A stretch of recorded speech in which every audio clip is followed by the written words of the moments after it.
আসসালামু আলাইকুম। আজ আমি শেয়ার করব তাল দিয়েও অতুলনীয় ও অসাধারণ কেকের রেসিপি। তো কিভাবে তাল দিয়ে আমি কেকের রেসিপি করব আজ আমি শেয়ার করব।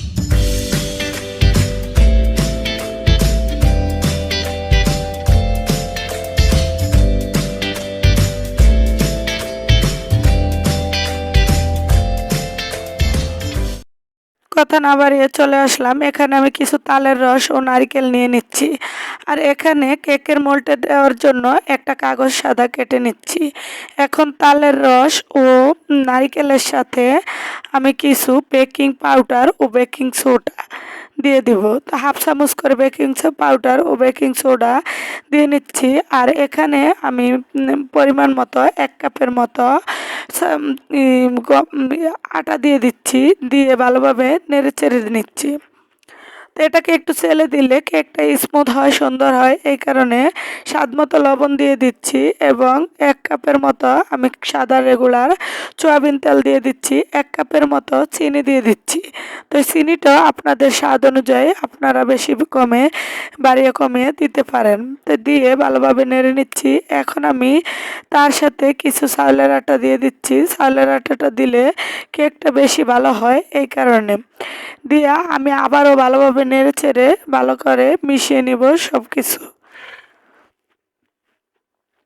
এই যে মিশানো হয়ে গেছে, অনেক সুন্দর হয়েছে। এই পর্যায়ে কেকের ফ্লেভার আসার জন্য আমি ভ্যানিলা এসেন্স দিয়ে দিলাম, কিছু দিয়ে ভালোভাবে নেড়ে চেড়ে নিলাম। তো কাছে কিংবা দূরে যে যেখান থেকে ভিডিওটা দেখছেন, আশা করি আল্লাহর রহমতে ভালো আছেন। তো অনেক অনেক ধন্যবাদ। আর যে যে দেখছেন সাবস্ক্রাইব না করছেন, প্লিজ দয়া করে একটা সাবস্ক্রাইব করবেন। তো আমি এই যে একটা ডিশ নিয়ে নিচ্ছি, নিয়ে তেল ব্রাশ করে নিচ্ছি, নিয়ে তার উপরে ওই কেটে নেওয়া সাদা কাগজটা দিয়ে দিচ্ছি। এখন আস্তে আস্তে কেকগুলা কেকের জন্য যা যা ডো করে নিচ্ছি সব দিয়ে দিলাম। এখন একটু বাইরে নিচ্ছি যে ভিতরে কোনো না থাকে, এই কারণে। এখন আরেকটা প্যানে আমি চুলাতে একটা স্ট্যান্ড বসিয়ে দিলাম, দিয়ে এই ডিশটা বসিয়ে ঢাকনা দিয়ে রেখে দিলাম। এখন 10 মিনিট পরে ফিরে আসলাম, একটু ফুলছে। তা আরও 20 মিনিট পরে ফিরে আসলাম, ফিরে এসে উল্টিয়ে দেখি মাশাআল্লাহ কেকটা একদম ফুলে টুপটুপা হয়ে গেছে।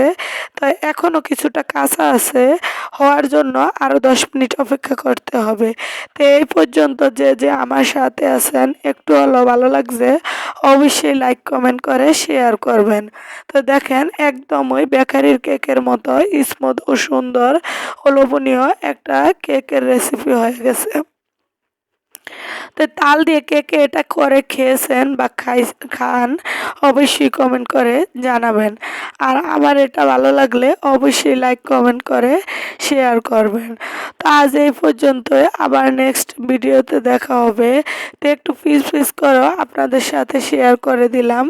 দেখতে যেমন সুন্দর, খেতেও মাশাআল্লাহ তেমনই ভালো হয়েছে। আল্লাহ হাফেজ।